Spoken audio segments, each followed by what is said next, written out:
When you think of gangster cinema, what comes to your mind? Gangs, guns, violence, politics, loyalty, betrayal, a bloody fall, hero wanting the throne, or rise to power. Well, Vada Chennai has all of that. Instead, it has something best out of it. But it doesn't play with the usual rules. You'll need this. Get this thing out of my sight! There's no glorification, no larger than life characters, just some messy decisions with long term consequences. But still, it stays fresh and stands out of all these existing films. क्यों ना इसे शुरू से शुरुआत करें? आजकल के gangster movies को देखने में वो मजा, वो आनंद, वो चरम सुख की प्राप्ति नहीं होती तो gangs of Wasseypur, good fellas या फिर सत्य देखने में आती थी, क्योंकि वो वही स्टोरी लाइन, बेसलेस विलन्स, उससे भी बेसलेस मोटिवेशन और वही घिसी पिटी गरीब से अमीर बनने का सफर is not what makes a good gangster film. A good gangster film must feel real, must feel like it is happening somewhere around. और फिर इसी बीच मैंने वाड़ा चेन्नई देखी और क्या ही मूवी थी. वो कैरेक्टर्स, वो टाइमलाइन, वो इंटरकनेक्शन. पर फिर मैंने उसे दोबारा देखी तो this went from here to here. क्योंकि जब मैं उसे दोबारा देख ही रहा था तो मैं सोच में पड़ गया कि क्यों ये मूवी आज के समय में भी इतनी ज़्यादा इन्फ्लुएंशियल रही है और इसके फैंस इसके सीक्वल के लिए आज भी बेसब्री से तरस रही है. 2018 में बनी ये मूवी कि इंटरनेट के मायाजाल में खो क्यों नहीं गई, कि इंडियन सिनेमा गैंगस्टर जॉनर से कुछ अनजान नहीं था, बल्कि शायद ये अकेली सी जॉनर थी जिसे हमने मास्टरी कर रखी थी. एक ऐसी अकेली जॉनर जिसे हमने तोड़ मरोड़ के रीडिफाइन करी है. तो गैंगस्टर सिनेमा ने ऑलरेडी मेजॉरिटी ऑफ पॉइंट्स पे फोकस कर चुकी थी. Power, caste, capitalism, politics, masculinity और सर्वाइवल, जो सब कुछ ही कवर हो गया था. अब कौन सी भी नई गैंगस्टर फिल्म क्या ही नया दिखा सकती थी. गन्स, वॉर, जनरेशन, वायलेंस, सब कुछ ही कवर हो गया था. So there was no room for Vada Chennai to make it unforgettable. पर फिर भी इतने सारे क्लासिक्स होने के बावजूद वाड़ा चेन्नई ने ऑडियंस के दिलों में अपने लिए जगह बना ही ली. Somehow it didn't feel late, it didn't feel repetitive, it didn't feel like any another gangster movie. बल्कि स्ट्रक्चरली एंड इमोशनली सबसे एम्बिशियस फिल्म में से एक मानी जाती है. उसके 6-7 सालों के बाद भी आज भी नई और ताज़ी लगने के पीछे इसके डायरेक्टर वेट्रीमारन का ही हाथ हो सकता है. क्योंकि आप चाहे विद्युतालय, असुरन या फिर वाड़ा चेन्नई की बात क्यों ना कर लो, उनकी मूवीज किसी सर्टेन टाइम पीरियड से बाउंडेड नहीं रहते. आप वाड़ा चेन्नई को ही देख लो. Instead of crafting a story that reacts to the present, he constructs a world that functions independently of time. जहाँ इसी वजह से ये कभी किसी एक पर्टिकुलर टाइम पीरियड की लगती नहीं है.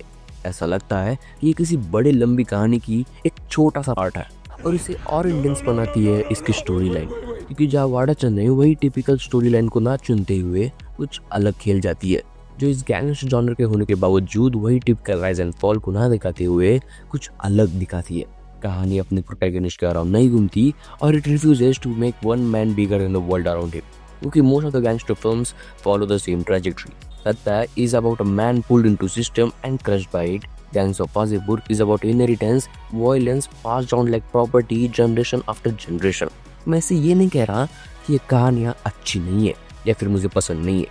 I love these movies. मैंने Gangs of Wasseypur 3-4 बार देखी है. But these films are expansive, operatic and unforgettable. But they still revolve around the center figures whose journey defines the narrative.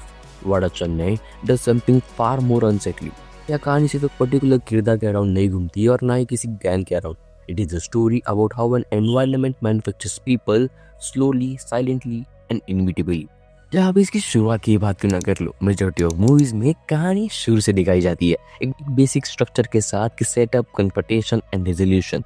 यह कहानी को शुरू से दिखाया जाता है. कौन सा मेंबर किस गैंग का है या फिर किस गैंग की किंग गैंग से नहीं बनती, या फिर कौन सा मेंबर किस गैंग की तरफ से किस गैंग में डबल एजेंट है, ये शुरू में बता दिया जाता है, जिसे फिर देखने में फिर मजा नहीं आता. और यही वो पॉइंट है जहाँ आई थिंक वाड़ा चेन्नई बाकी मूवी से अलग लगने लगती है, क्योंकि यह कहानी शुरू से नहीं बल्कि कहीं बीच से शुरू की जाती है, जिसे फिर देखने में मजा आता है और फिर आप सोच नहीं सकते.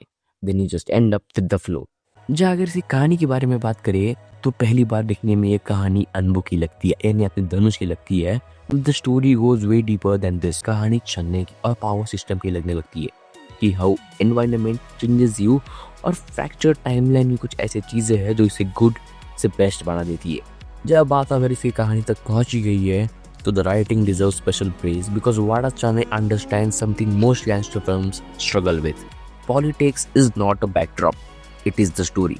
Power here does not come from guns alone, it comes from unions, court, election, land ownership and manipulation. characters don't just fight each other physically, they trap each other.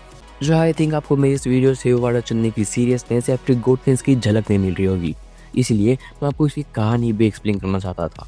और एक कहानी इतनी आगे पीछे होती रहती है कि ना ही बताए तो बेहतर है। वैसे भी मूवी में इतने सारे कैरेक्टर्स हैं कि आप धनुष को ही भूल जाओगे, चाहे वो रंजन हो, सेंथिल हो, गुना हो, वेनु, पजानी, तंबी हो, इतने सारे हैं कि ये तो बस मेन वाले हैं। अब आपको समझ आ ही गया होगा कि why this movie is GOATed. जहाँ इसके गोटेड होने के रीजन सिर्फ एक दो नहीं है, इसकी सिनेमेटोग्राफी, इसकी म्यूजिक डायरेक्टर्स, इसकी कैरेक्टर्स, इसकी स्टोरी लाइन, इसकी टाइम लाइन और मोस्ट इंपॉर्टेंटली वेट्री मारनी, कुछ ऐसी चीज़ें हैं जिसकी वजह से ये वाड़ा चलने आज भी फ्रेश लगने लग जाती है, आज भी अपने फैंस के दिलों में अपने लिए जगह बनाए रखती है और इसीलिए आज भी गोटेड है।